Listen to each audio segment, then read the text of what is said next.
এক নাম্বার যে সূত্রটা জানবো সেটা হচ্ছে খুবই গুরুত্বপূর্ণ। আমরা জানি অন্তরীকরণের বিপরীত হচ্ছে যোগজীকরণ। তো অন্তরীকরণের ক্ষেত্রে যদি আমরা ধরি d/dx x⁴n, এটার সূত্র হচ্ছে, এটা মনে রাখার কৌশল হচ্ছে nটা প্রথমে গুণ আকারে দিবে, তোমরা এই xটা লিখবে এবং n থেকে একটা নেগেটিভ হবে, n-1 হয়ে যাবে। ঠিক আছে, এটা যোগজীকরণের ক্ষেত্রে বিপরীত, সম্পূর্ণ বিপরীত। এটা যোগজীকরণের ক্ষেত্রে তোমরা কি করবে, ইন্টিগ্রেশন x⁴n dx, যোগজীকরণ কি বলছি, বিপরীত।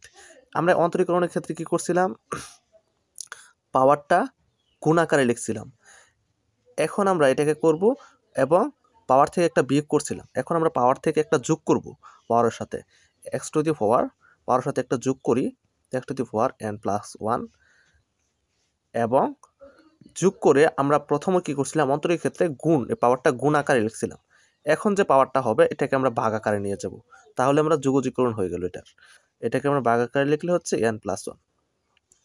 দেখো অন্তরীকরণের সূত্র হচ্ছে তাহলে কি দাঁড়ালো, d/dx x⁴n ইকুয়াল n⁴n-1, এবং যোগজীকরণের ক্ষেত্রে কি দাঁড়ালো, integration x⁴n dx equal x⁴n+1 by n+1। ঠিক আছে।